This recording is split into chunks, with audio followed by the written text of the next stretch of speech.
The Vergus Show is brought to you by Spanky Stone Hearth, casual fine dining on beautiful Rose Lake. Vergus State Bank, your locally owned community full-service bank. Vergus Event Center for gatherings large or small, including weddings. Vergus Liquor Store, where all the profits profit Vergus.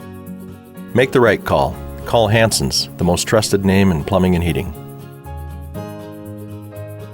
Hi, welcome to the Vergus Show. We're continuing our segment on the Voices of the Past Cemetery Tour, something that we created during Looney Days 2022, and we just had a just overwhelming response of people that said, "Oh, we wish we would have made it up there." And so we're trying to recreate it. I'm not Sean Day, so I don't have his wonderful orating voice, but I am recreating the stories that the families sent in. And if you're looking for some peace in your life, just take some time at a cemetery and go out and just remember those people that came before you, loved ones or not. They formed our town. They formed and shaped who we are and why we do what we do.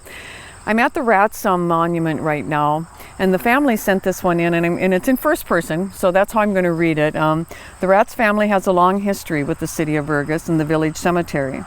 Our family farmed around the cemetery for over 100 years, and it's a very special place because we have many family members buried here. I know my grandfather Adolf and my grandmother Bertha held it dear to their hearts because they put one of their sons there much too young. My grandfather never told me this, but it has always been in my thoughts that he wanted to be buried there to be close to his son and look over the farm that he farmed. Years back, the cemetery was running out of some space and needed more. They came to us and we talked about it as a family and decided to donate that land because that is what my grandfather Adolf would have wanted us to do. We're proud of this beautiful cemetery and hope that it remains that way forever. The Rats family. We're coming over to the leaf bench. It's not the monument where Ivor and Jacobia are buried, but there are many family members here, as you're going to hear about. Ivor and Jacobia aren't buried here, but their story runs deep in Vergus, the family writes.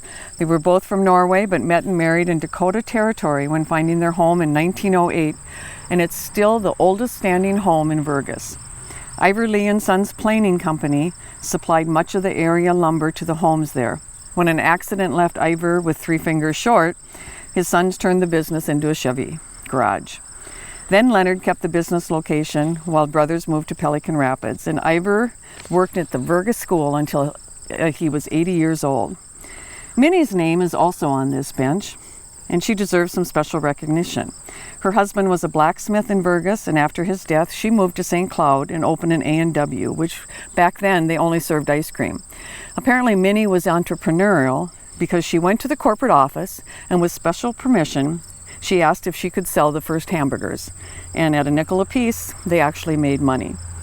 2 of the daughters are buried here next to their husbands, Ida Franklin and Laura McDonald, and their great-granddaughter lives in Vergus, so the story continues. Laura Lee is the 13th child of Ivor and Jacobia, and she graduated from St. Cloud State Teachers College and taught in Red Wing before taking a $400 a year raise in Leeds, South Dakota, where she met Ned McDonald. Ned was a personnel director with the government agencies, and they moved to Vergus, and they owned and operated the McDonald's Resort on Loon Lake from 1937 to 1951. The resort later became Governor's Point and was owned at one point by cousin Dick and Teresa Singer. When Ned retired, they bought Charles Peterson House in Vergus that had been built in 1909. And after Ned's death in 1979, Laura spent much of her time with her daughter at military bases and then in San Antonio. That was Karen Lee Hill, because it was his last assignment. The Lee family continues with Ole. He was a master carpenter and built many of the houses in Vergus from the lumber from the planing mill. And Ole's son Henry worked for Boeing with a special assignment building the 4 lunar rovers. 20 years after he retired, he confessed that he wrote his name in a wheel well on each of them. One of them is actually in the Smithsonian Institute, yet no one has been quite curious enough to see if this is true. The spouses and sons are also laid to rest here. The Lee family. Dahlgren. Gordondahlgren moved to Vergus in 1956 and became president of the Vergus State Bank. He was the ripe age of 25. He was president of the bank for 50 years, and his legacy is captured more by his civic leadership and contributions. He was mayor of Vergas for 25 years, a member of the Vergas Fire Department for 20 years, and had an active leadership role with community projects such as building the Loon at the park, an assisted living center, establishment of the Vergas Investment Club and Catski Acres housing development, and that just names a few.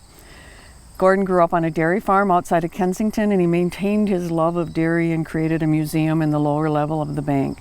The collection is vast and is noted to be the largest dairy collection in the United States. Gordon and his wife Marion, who passed away in 2022, raised 4 children in the community of Vergas, and their active roles embodied the same serving mindset.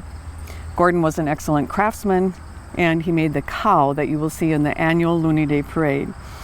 He was a Grand Marshal in 1995, an honor that was bestowed because of all of his contributions to past Looney Days in the city of Vergas. Gordon and Marion Dahlgren. Dwayne and Margie Schwartz, their daughter Carol, sent in just a wonderful little summary of their lives. They lived on the Henry Stender farm just a half-mile down the road from this cemetery towards Rose Lake. They bought it in 1955, shortly after their third daughter Janine was born, and they lived there until their deaths in 2013 and 17.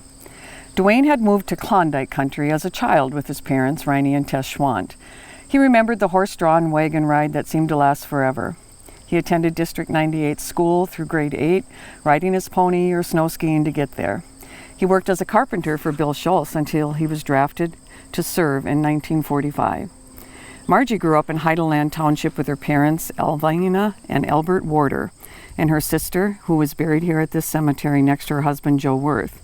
She graduated from Frazee High School in 1950.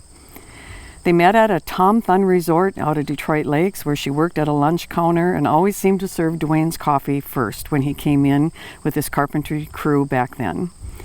Dwayne was called back to active duty in 1950 and fought in the Korean War until 1952, when he was honorably discharged. Their first daughter, Diane, was born while Dwayne was in Korea. He didn't see her until she was 3 months old. Their daughters, Diane, Carol, Janine, and Leanne, thought it was a really big deal to go into town with their dad in the morning when he hauled milk to the Vergas Creamery. There might just be some penny candy purchased from Donnie Peterson's grocery store, the current Altona Square. Milk from the evening milking was placed in cans and then a cold water tank to keep around it from spoiling. 4 cream cans with number 42 painted on them and holding about 10 gallons or 80 to 90 pounds of milk each were delivered every day, 7 days a week. There were no vacations on the Schwartz farm, but Friday nights were another time to go into town because businesses were open late and neighbors and friends greeted each other during that time. Most farms were small in the neighborhood and money was short, so neighbors bought farm equipment together. For example, Dwayne, Ted Sonnenberg, Bill Molson, Adolph Lang, and Dwayne Bruns bought a grain swather together and a corn chopper, and they went to each other's farm during fall harvesting. Without indoor plumbing at the Schwartz house, it was kind of a tough time sometimes, washing extra dishes for all those farmers that would come in when they were doing the shared farming, but they loved it. A beer might be served with the evening meal, and that was certainly no happy hour because after supper, the milking had to be done. The family farm housed hogs, sheep, chickens, ducks, geese, guinea hens, cats, and dogs, all at the various times in the 60-plus years that they operated. Dwayne had a team of horses well into the 70s and was known to have pulled out a number of cars that slid into the ditch during the winter.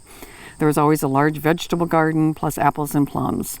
Margie did wallpapering and odd jobs for Elvina Sonnenberg. She cabin cleaned, and she did a lot of crocheting and crafts.